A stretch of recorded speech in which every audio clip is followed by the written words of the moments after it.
everyone. Welcome to this beautiful, gorgeous, ever fresh, ever dynamic, ever static. Probably we cannot describe this in any of the words at all.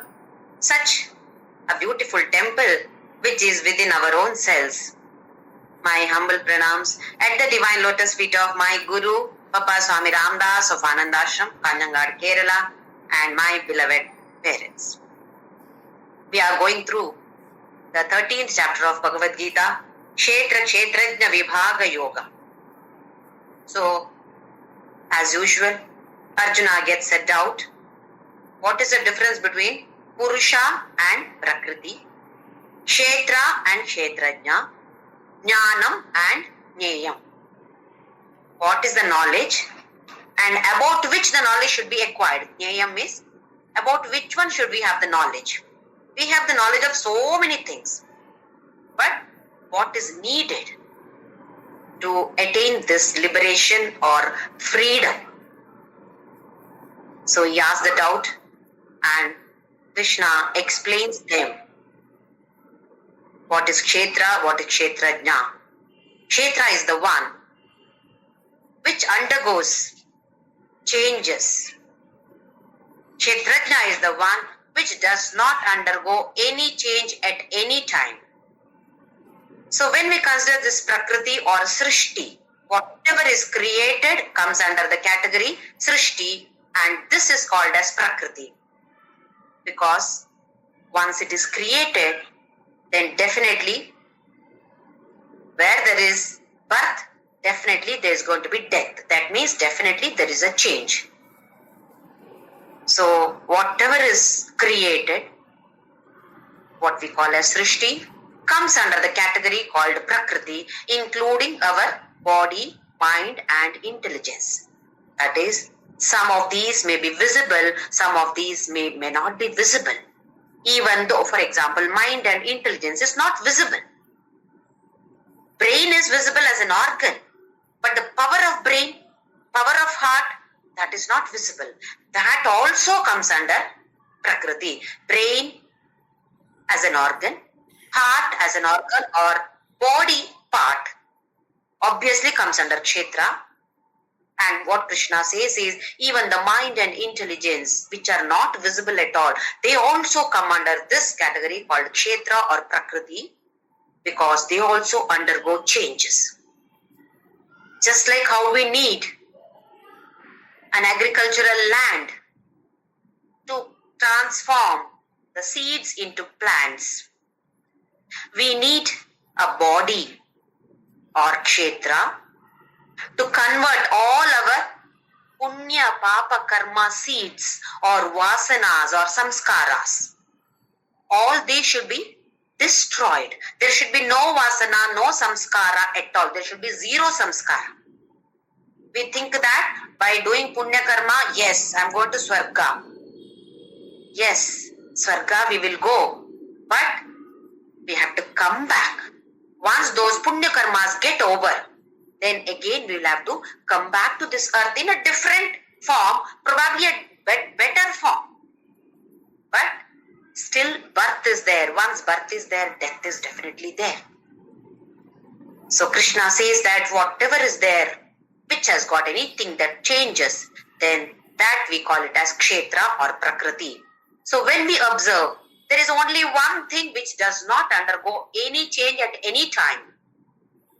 That is only the pure consciousness or Atma, soul. So many different names can be given to this. Krishna in this particular chapter calls that pure consciousness as Kshetrajna. Jna means one who knows. Sarvajna. One who knows everything is Sarvajna. One who knows about this Kshetra is Kshetrajna. Who is aware of this particular Prakriti is known by the name Purusha or Kshetrajna. So that Kshetrajna is given another name to Atma. We have Jivatma and Paramatma, just like how in the example that we have already seen, the waves and ocean. Waves are like Jivatmas which undergo changes. And the ocean as water, if you consider, it does not undergo any change. As essence of that, ocean and waves is nothing but water. So we can consider ourselves as the essence of this particular world or Jivatmas, which is nothing but pure consciousness, or the name given here by Krishna is Kshetrajna. So he has explained about that. Let us see in the next shloka, that is shloka number 4, what he is going to explain more. Shloka number 4, in some of the books it may be shloka number 3. Tat kshetram yaccha yadricha yad vikari yatascha yad sacha yo yad prabhavascha tat samasena me shrunu. Tat kshetram. So about that kshetra, Krishna says, I will explain more about it. Tat kshetram, about that kshetra or about that prakriti, yaccha yadricha. That is, which is like what? It is like what? With what I can compare? We can compare. Wait, I am going to explain to you. Yad vikari. What are the different changes that it undergoes? We said that Prakriti or Srishti or Kshetra is the one entity which undergoes changes. So what are those vikaras? Vikara is changes. Then yatascha yat. This is about cause and effect. We are the effect of our parents. We are the cause for our children.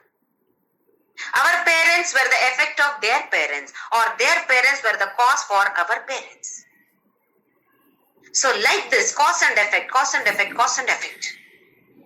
If at all we are talking like this today, there is a cause for it. It is the effect of some cause that the seed that we have already sown. That is giving fruit today, and what we are talking today becomes the cause for tomorrow's effect.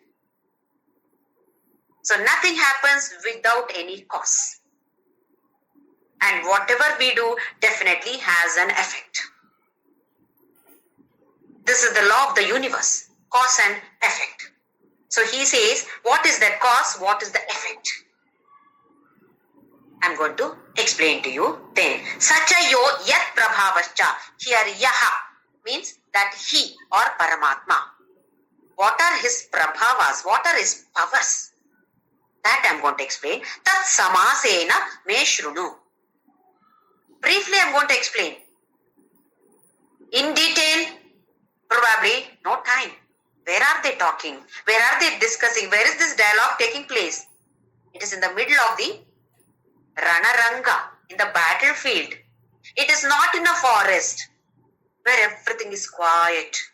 Then whatever the Guru teaches may enter over here. This is in the battlefield. You see so many people over in the other party here, this enemy party, our party. So many are waiting to fight. In the midst of this battlefield, this dialoguing is taking place. So Krishna says, Tat samasena me shrunu. Let me explain to you all this briefly. What are they? What is Kshetra? Is it coming from? What is the cause? What is the effect? What are the changes that takes place to this Kshetra?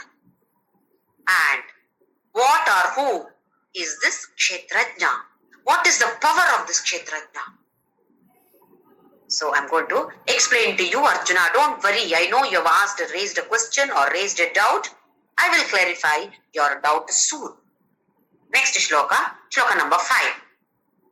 Rishibhir bahudha geetam chandobhir vividhai prathak brahma sutra padaishchaiva hetumadbhir vinishchitaihi. Rishibhihi bahudha geetam. In many of these, Gita does not mean only some kind of poems or so or shlokas. It could be anything. Here, it may be some Purana. When we observe, most of our Puranas are written in the form of shlokas. That is why probably you would have used the word Geetam. All Puranas talk about this.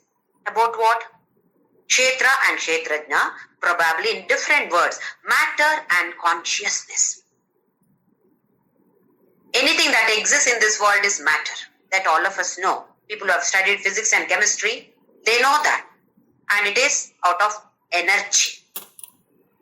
Scientists are trying to understand the relationship between matter and consciousness. Till today, they have not succeeded. They don't even know in which category does this concept come. Whether it should come in the psychology department, neurology department, which department does it come under? They don't even know even today. They are still struggling to establish a relationship between matter and consciousness. Whereas our Sanatana Dharma has established so many years back what is the relationship between these two, matter and consciousness. So beautifully explained that anything that exists in the Srishti is matter which does not undergo any change is pure consciousness. This is beautifully explained in all our Vedas, Upanishads, our Puranas, Bhagavadgita. Take anything. The main concept is only this. It may be in expression in different ways, expressed in different stories, but the concept or the tattva behind that is the same. Between matter and consciousness, what is the relationship?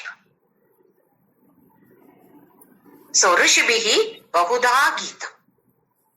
Then, Chandobhir Vividhai Prithak. Here, Chandas. Here, Chandas means different shlokas or stotras. Any stotra you take up. It talks about this. Take just a Lingashtaka. It talks about that Shiva. Take Atma Shatka. Talks about that consciousness, which is nothing but that Shiva, Chidananda Rupaha Shivoham Shivom. What is Bhagavad Gita? Anything that you take up in our Puranas, they talk about Kshetra and Kshetrajna as an essence. Superficially, it may not be visible. When we simply read the story, it may not be visible.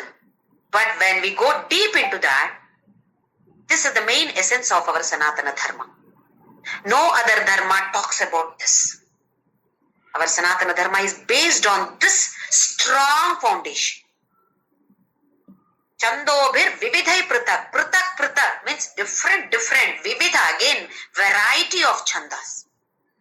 Variety of stotras, variety of shlokas. They are talking about this. The difference between or concept of matter and consciousness. Then, Brahma Sutra Padaischaiva. Brahma Sutra, written by Vedavyasa. What is this Brahma Sutra? Sutra is like aphorism. Ideas are packed in a short sentence. Like how we have capsules. Within a capsule, you have the medicines. You just consume the capsule, everything is given to us. So here, instead of giving 100 paragraphs, explanation in various ways, just one line, Brahma Sutra, written by Vedavyasa. There are 555 Brahma Sutras that is written by Vedavyasa.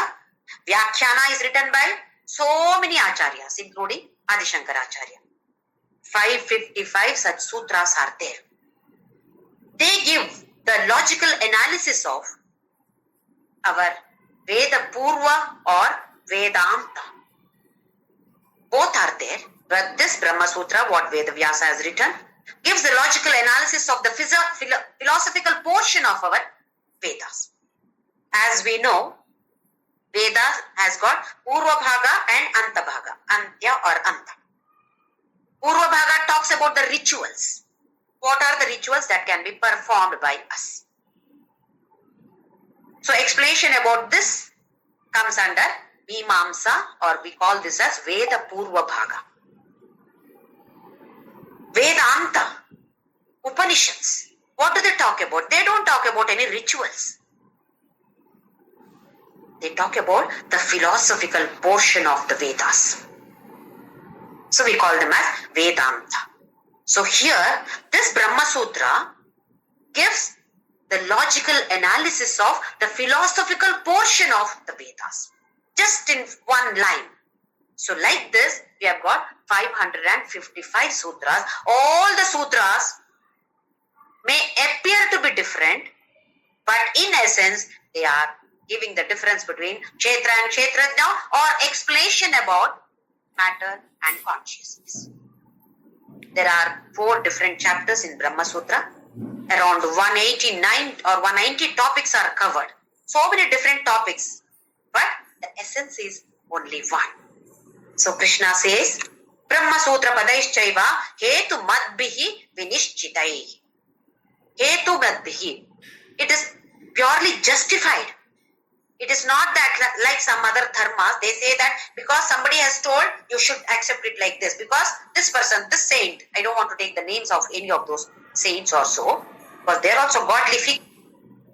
But the religion says that this person has said so, so you accept it. Do not raise any your doubts. You should not get any doubts. If you raise your doubts, that means you don't trust. Whereas our Sanatana Dharma is not like that. There is a reason behind every ritual. So here he says that all these are written not just like that. Hetu Madbihi, with the justification, with the proper reasons, with the scientific reasons. Vinishchitaihi, that is confirmed. Only after confirmation, they have written this. It is not just like that they have written. Not like some stories. It is not so. They may be expressed in different kinds of stories so that we normal people, layman can understand. But the essence is this. So our Sanatana Dharma's essence is this. Tattvamasi. Tat Tvam Asi. Aham Brahmasmi. These are called as Mahavakyas. So Krishna himself says that all the Rishis have given in different Gitas, all the Shlokas explain about this. Then even in Brahma Sutra, that is only written. And it is not written just like that. It is confirmed, conviction. Only then, with reason, only then, these are all given to you, Arjuna. Let us see what he says in the next shloka, shloka number 6. Mahabhutanyahankaro buddhiravyaktameva cha indriyani dashaikam cha panchachendriya gocharaha. Let me talk about the next one also together.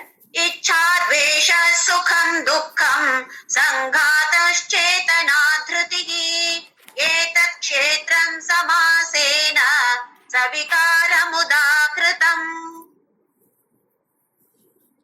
Shlokas. Krishna talks about the kshetra. What are the different vikaras the kshetra can take, and what all things come under this kshetra? What are the tattvas? Our Sanatana Dharma talks about the 24 tattvas out of which this world is made, universe is made, or we ourselves are made up of. Mahabhutani. You know that there are Panchabhutas. All of us know about this. In your hands, the fingers can represent that. The topmost, the middle finger represents Akasha. Akasha does not mean only the sky. Akasha is ether or space. This should not be misunderstood or mistaken as only sky. Then we have Vayu, air. Then the thumb represents Agni. Then the little finger represents Prithvi. Then water, and little finger represents water, and the ring finger represents Prithvi. These are the 5 fundamental elements out of which everything is made of. Even our body is made of this 5 elements. Mind, intelligence, everything is made up of only these 5 elements. Mahabhutani ahamkaro.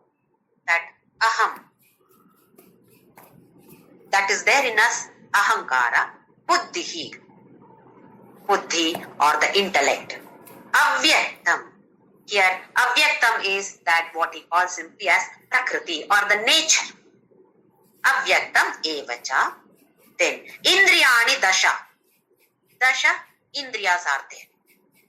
10 Indriyas. 5 Jnanendriyas and 5 Karmendriyas. We need not go in detail about the Indriyas as we have been seeing in many different shlokas. 5 Jnanendriyas, 5 Karmendriyas put together we have 10.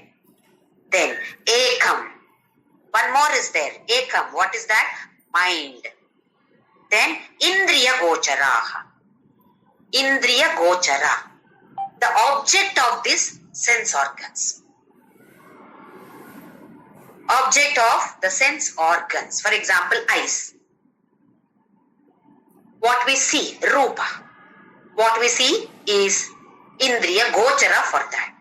What we hear, the sound that we hear, Shabda. What we hear is the object for this particular Indriya, that is ear. So 5 different such objects for 5 Jnanendriyas, through which we receive the input. So these Indriyas, Jnanendriyas, are called as gates, inward gates. The gates through which the world enters us. If all the 5 of these Jnanendriyas are not working, if all are not working, person cannot exist. At least one will be working. If all the 5 Indriyas are not working, the person will not exist. So for these 5 Indriyas, what do they receive? What do they grasp? That is known as Indriya Gochara. This we have seen even in Lalita Sahasranama. When we discussed about the Lalita Sahasranama, some shloka, we talked about this. So these are the 5 Indriya Gocharas. So all put together, let us see. Mahabhutani 5. Then Ahankara, Buddhi, Avyakta, then Indriyani Dasha. So we have to count here 5 plus 3, 8, 8 plus 10, 15, then 1, Eka, mind, then again 5. So altogether 24 Mahatattvas. Now coming to this mind. We feel that mind is active. Mind is able to understand. Please remember that just like the body, that is also jada. That is also inert. Because it is a matter, it is inert. Only consciousness has got that power. Now, to understand, there is a sun and I have a mirror here. Sun gives that light. Sun has his own light. We do not have our own lights. We are not luminous bodies. Whereas sun has his own or its own light. Because of this sunlight falling on the mirror, we are able to see reflection. Does the mirror have its own light? It doesn't have. Sun has its own light, whereas the mirror does not have its own light. But it is able to reflect because of the presence of sunlight. Similarly, mind is inert. Mind does not have that capacity, but it borrows it from the consciousness. Consciousness is within. So the mind, which is otherwise inert, borrows that capacity from the consciousness. So we get the reflection of that, and we think that yes, I have all this emotion, I am happy, I am sad, I am so, I am got headache, this, that, blah, blah. Everything is happening because of this borrowed consciousness, borrowed light from the sun. Like that, borrowed consciousness, borrowed power from the consciousness. Mind is working. Mind appears as sentient, but it is not.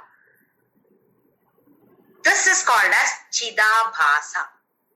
It does not have its own bhav, but it appears as though it has got its own light, or we call this as appears to be sentient because of the power of that consciousness. So we can say that it is only borrowed. It does not have its soul. It will give back what we have borrowed. We have to give it back because it's not mine. If I borrow a pen from somebody, once my use is over, I have to give it back. So the mind and the body borrows that from the consciousness. Once its purpose is over, it has to give it back and dies down. Along with the body, the mind and intelligence, they also die. Now here, the mind, once it borrows this, it starts working. How does it work? It works with the concept of raga and dvesha. See, from children, small babies. Some children like to drink milk, some children don't like to drink milk. Some children keep on sleeping, some children don't sleep at all. This raga and dvesha starts by birth. The mind starts working on this. Then we categorize the world as this is desirable world, this is not desirable world. This is the job of the mind, work. The mind works like this. I like this, I don't like this. What is life finally? We have a list of items that we need. That is what we like. Similarly, we have a list of items which we don't want. It could be people, objects, as well as situations. Some situation, I love this. It should come again and again in my life. That kind of want. This, I don't like this. I hope it doesn't come to, not only to me, to anybody. Don't we say that? Let it not, this situation not come to even my enemies. That means this is strongly given there. I don't want this. So we are categorizing. God has created a neutral world. Any object does not have the capacity to create any sukha or dukkha for us. Because He has created it as a neutral world. Objective universe. He has created objective public universe. But I am wearing a beautiful goggle here. One chakshu, not dive chakshu. What kind of chakshu? I am wearing a colored goggles. What is that color? Raga and dvesha. When I am wearing this goggle, that is colored one, the items that God has created, some I like, some I don't like. If I am neutral, everything should be same. There is no like or dislike. But unfortunately, I am wearing that goggle of raga and dvesha. So, I have categorized. This is the world that I want, this is the world that I don't want. To the extent that we don't want some of the people in our lives because we hate them so much. I don't want to see the face of that person at all. So much of hatred is there within for that person. So, we are creating our own colored, private, subjective universe. God has created objective, neutral, public universe. Now we have converted that into subjective, private, colored world. When we do this, desirable, undesirable, what happens? Next one is Ichha. What are the different changes that take place? That is what Krishna is explaining. With these 24 tattvas, he has explained about that kshetra. And now what are the vikaras that can take place? Ichha, dveshaha, sukham, dukkham, sanghatas, chetana, dhridihi. Ichha, dveshaha. What we talked just now. I like something, I don't like something, or I hate some things.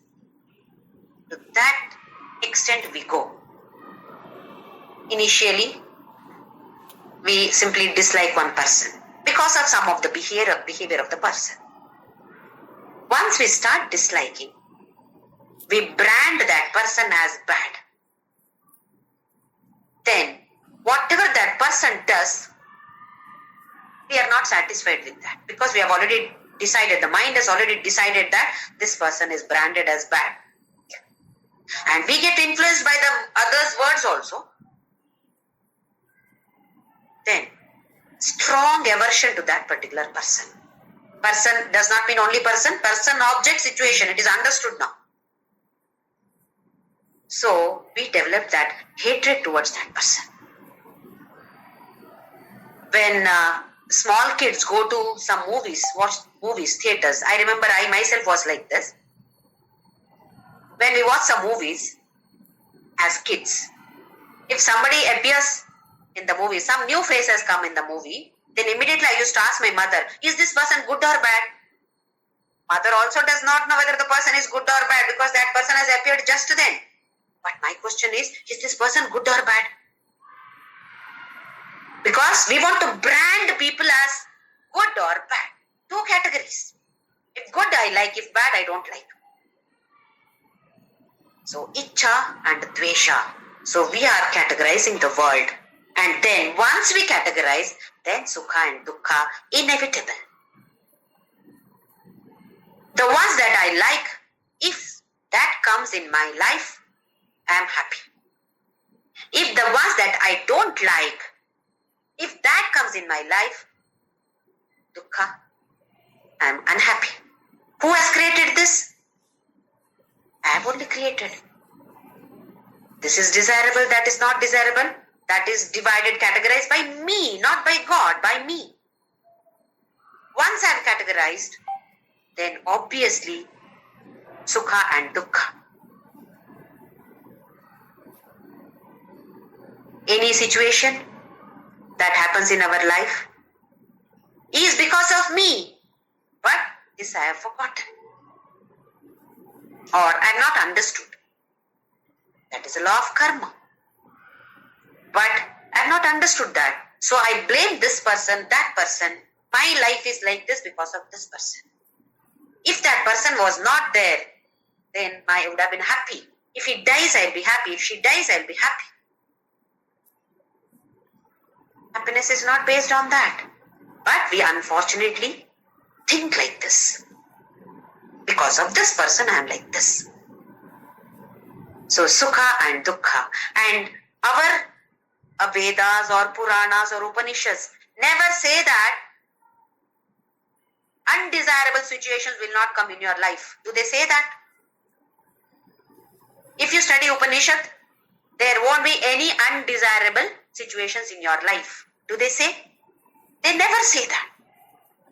Definitely it will be there. But because you have this knowledge, you will know how to accept it. We will be able to accept the undesirable situations also. Situations will be there.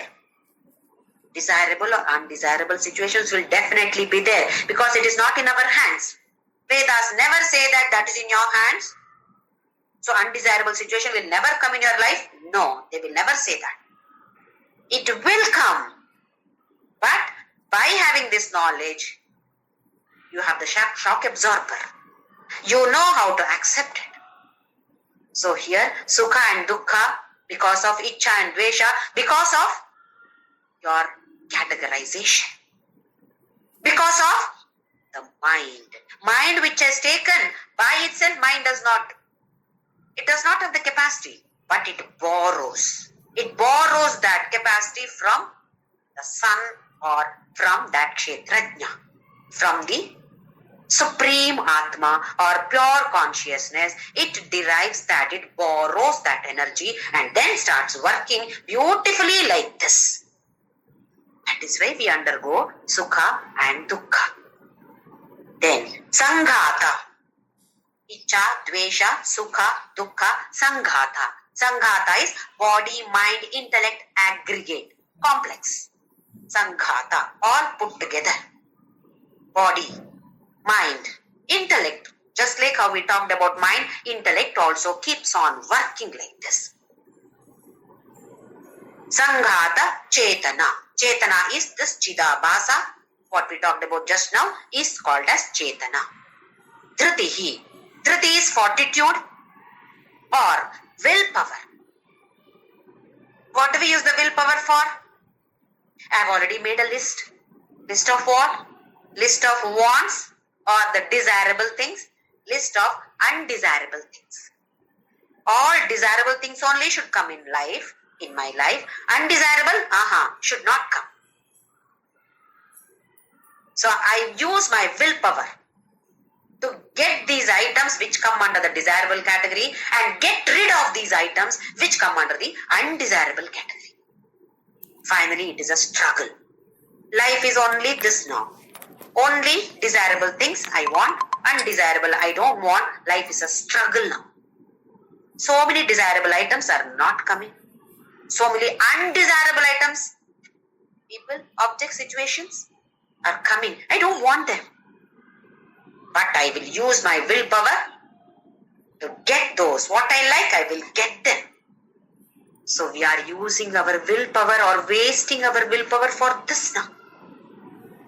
It should be used for something else, but we are using for this. To get what? List I have made already. Desirable items.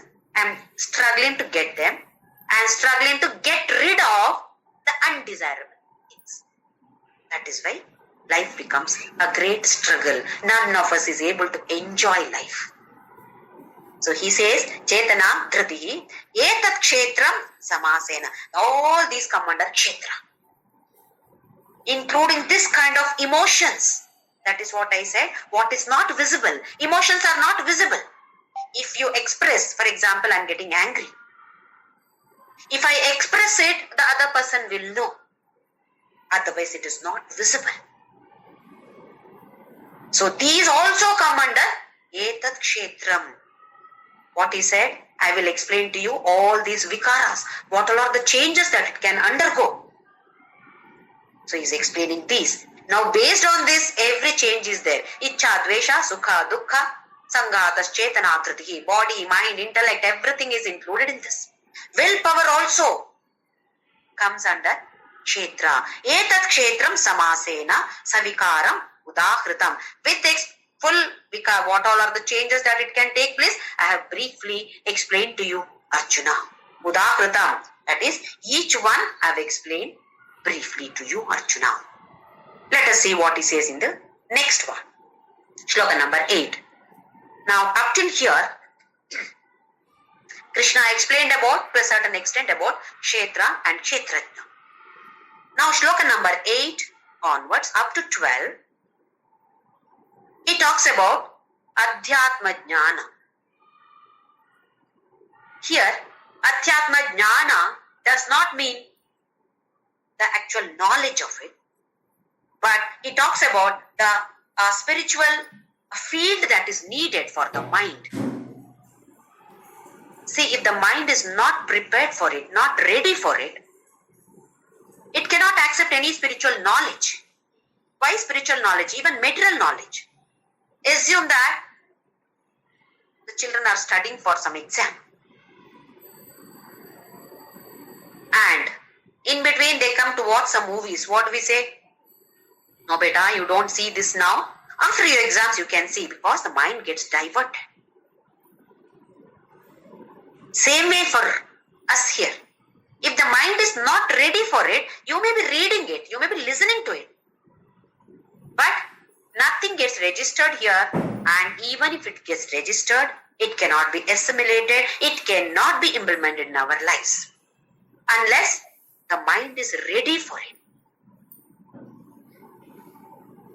So here, he talks about some of the virtues which should be developed. If it is not there, it should be developed so that the mind is prepared for reception of that knowledge. For that jnana, mind should be prepared. So we call this as spiritual friendly or spiritual knowledge friendly virtues. If you want this knowledge, we should have these virtues. These virtues are known by the word dharma. Dharma has got different meanings. So one of the meanings is this. That is, this kind of virtues, spiritual knowledge friendly virtues.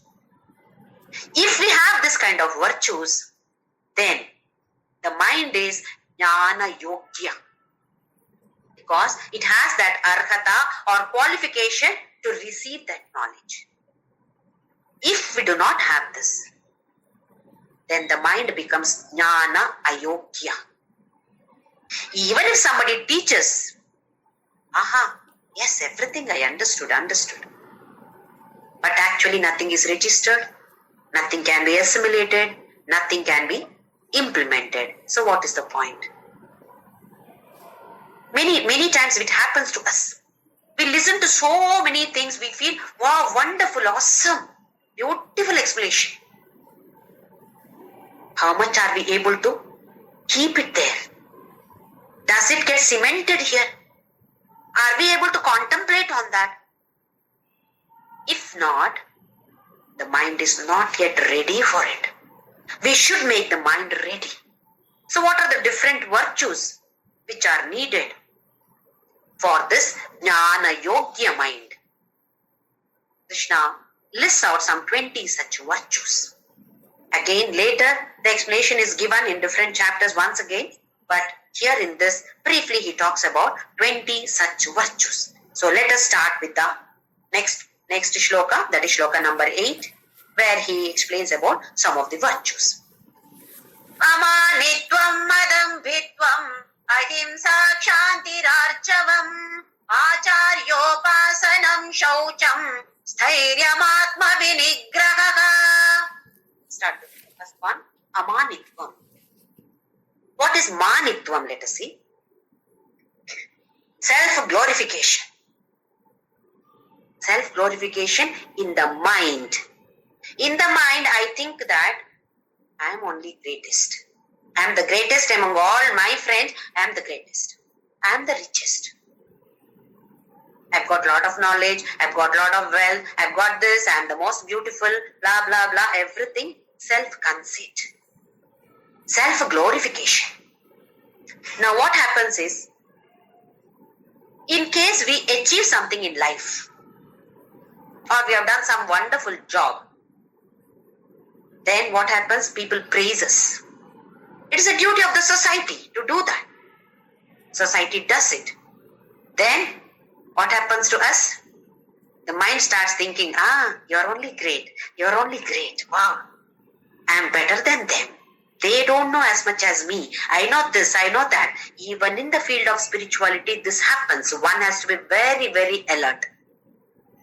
It is not only in other fields. Even in the spirituality field, it happens. I know better than them. Then, some people keep on praising. Then what happens? Internally, you start feeling, you're only great. Then what happens? You are not able to accept the greatness of the other person. So it leads to then jealousy, any such kind of negative side it moves. Because you feel that you are only the greatest, so all the others are below you. This is called manitva. This is happening only at the thought level. Please understand this. This is thinking within. I am not telling anybody, I am great. No. It is happening only in the mind, or this is the thought process that is taking place within us. Not revealing to anybody. This is manitvam. Not having this kind of thought. Okay, let people praise me. But I know what I am. They may say that, oh, you have reached that level. I know what level I am in. Don't we all know? Okay, even if I am very good in this particular field, definitely there will be somebody better than me, greater than me. How can we say that I am the greatest? Highly impossible. If at all I have any talent, where did I get this talent from? 10th chapter. Beautifully Krishna has already talked about it. Yatyad vibhuti matsatvam srimadurchitamevava tattadevavagachatvam mama tejomsha sambhavam. It is all happening because of my small percentage of my tejas. And we feel so great about ourselves. So here it is. Free from this kind of thought. This is amanitvam. Next, adambhitvam. Let us see what is dambhitvam. Some people call it as a dambhitvam. It is dambhitvam, and then free from that quality is adambhitvam. Dambhitvam is one step ahead of this amanitvam. Move beyond that. That is bodily I am showing that I am greater. How? In various ways. Maybe wearing gorgeous, kind of very costly dresses, very costly ornaments. What we call as bag is called as vanity bag. You remember that? Vanity bag. What is vanity? Show off. Show off is dambhitvam. Through the body actions. Body language we call. This is dambhitvam. So free from that is adambhitvam. When does this dambhitva come? When we have that manitva. Internally I have been thinking I am great, I am great, I am greatest. Obviously the body language also shows. Wherever I go, people should give me more importance than these people. Why? I am greater than them. I have more knowledge than them, or I have more wealth than them. I should be given first preference. I should be given tambulam first. If they give me second, I will go out of that place. It is below my dignity to accept it. What is this? You are showing your manitvam through your body actions, which we call it as dambhitvam. So in your thoughts, if we think that we are great, then that is called as manitvam. Through my body language, I am showing that I am great, then that is called as dambhitvam. Free from these two, that is amanitvam and adambhitvam. Next one, ahimsa. Himsa, everybody knows violence. Ahimsa is non-violence. We may think that I am not at all having any violence. I am not doing any violent activities. I am non-violent. Violence can be through body, through words, or through manas or thoughts. Going and hitting somebody, this come under body, kicking or something like that. Not only people, even if we do it for any animals, plants, etc., even for objects, we come under this category. Himsa category. We feel that I am non-violent. Throwing the chappals. This many of us do. Simply throw the slippers and go away. That slipper which has protected you or your feet from the heat has helped you so much. Are we aware of this? We simply throw it.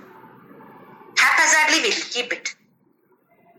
Can't we give little respect to those slippers? Let it be object. It may not have its mind or buddhi or anything, but I have mind, I have buddhi. So why not I keep it in a proper way? In fact, when we observe the saints, we should observe them keenly.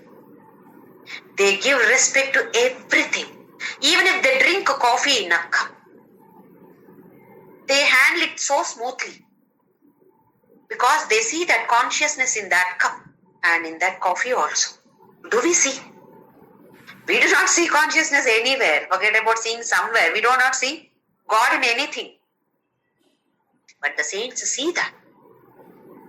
So whether it is a small child or an aged person, they treat with love. That such people come under this category ahimsa. Whereas we do not come under this category. We come under the category himsa. How do we fold clothes? Because I have to do it, fold it and dump it somewhere. Whatever we become, we should realize that If I do it in a haphazard way, it is himsa. So body actions. Through these actions, we can come under the himsa or ahimsa category. Which one do we want to come? That is left to us. We have the free will. Next, words. Using the words. We can use words which are soft, short and sweet. Or we can abuse. Either use the tongue properly or abuse it. It is up to us. Keep talking nonsense about others. We come under the himsa category. Then, manas. Through our thoughts, we curse so many people. If at all we do this, once again, we are not coming under ahimsa category. Himsa only. So, kaya, vacha, manasa. In all these, bodily, speaking wise, body wise, speaking wise, as well as thought wise. Cannot have any negative thoughts about anybody. Let them do anything to us. But we should not have any negative thoughts about them. This is ahimsa. If at all we do all these three, then we come under this category, ahimsa. Shanti. Shanti. Shanti, not shanti. Shanti is peace. This is shanti. In English, KSHANTHI or TI. Shanti is resistance power. You are able to have that kind of resistance power. Similar words are titiksha and kshama. Titiksha is able to accept everything what is happening in the present.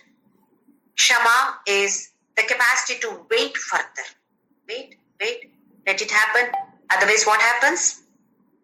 When the undesirable situation arises in our life, we do not have this resistance power to accept it. Immediately what happens? Get angry. Then himsa, violence. We start shouting. Shouting is also violence. Thought, violence. Words, violence. Then we start beating or kicking or do that kind of nonsense because we do not have this shanti. Patience is not there. Impatience is shanti. No resistance power. Not impatience. Patience is shanti. Patience or resistance power. Resistance to what? Resistance to all these kind, that is anger, all come under. Come once you lose shanti.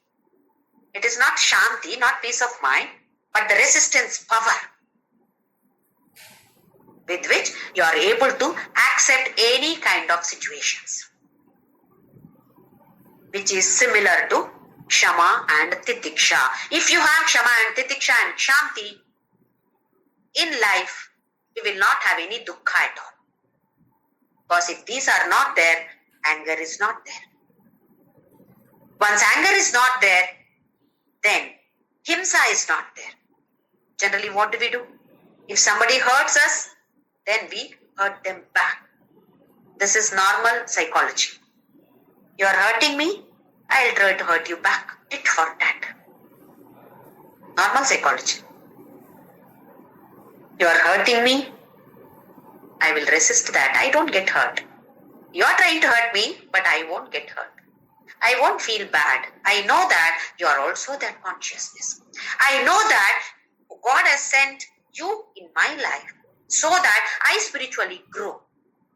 For my spiritual growth, this person who appears to be bad for me has come. So nobody, no object, no situation come in our life just like that. There is a cause. Only because of this, he has come, he or she has come. God sent. God has sent this person in my life so that I grow spiritually. So everything happens for us as sadhakas for our spiritual growth. So let us not blame anyone for anything that happens here. Then Shanti, Arjavam. Arjavam is harmony between thought, word and deed. We think something, talk something else, do something else. There is no harmony. There is no integration between thought, word and deed. Free from this is Arjavam. Means integration between the thought, the word and the deed. Our politicians, you see, they'll be thinking something else about themselves. But the speech is something different, especially during elections. What they do, totally different. So there is no harmony between these three. You should have, this is one of the main qualities. That is why Krishna is explaining to all of us. For us, sadhakas, what you think, speak that only. Do the same thing what you have spoken. Don't keep on changing. Then the next one is Acharya Upasana. Guru Upasana. Acharya represents knowledge. He is the incarnation of jnana or knowledge. Tadviddi pranipatena pariprashnena sevaya. This we have already seen in the 4th chapter. As much as possible, try to do. Worship does not mean this kind of worship. In mind, reverence for that person. Acharya Upasana. Then Shaucha, cleanliness. Cleanliness within and without. That is external as well as internal. External, yes, we do it. Even the surroundings, environment should not be kept in a shabby manner. It should be kept neat. Internally, it should be very, very neat. That is Shaucham. Sthiryam. Sthirya. Sthirya is firmness, determination. With that willpower. Because we take up some vratas. Then what happens? There will be some obstacle. Whenever that obstacle comes, then we say, okay, I can't do this. That is no sthirya. Not having sthirya, then you stop that. Okay, let me stop this. Let me start again. Start again, stop again. So this is not having sthirya. So sthirya is with determination or conviction, that kind of willpower. Then Atma Vinigraha. This is a topic I would like to take up in the next class because it has to be dealt in a little detail. It cannot be completed in this class. So these are the virtues, rather a list of virtues Krishna describes which we all should have. If we do not have, we should try to develop them. By default, we may not have because we do not know about all these.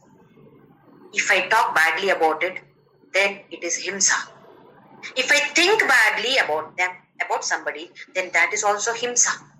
I did not know this. Now once we know it, then we should be alert. We should not be doing it. Because when we commit something which is wrong, we call this as a mistake. When we know that it is a mistake and still we do it, then it becomes a sin.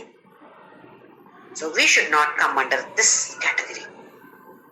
Because we are not just ordinary devotees. It's our age.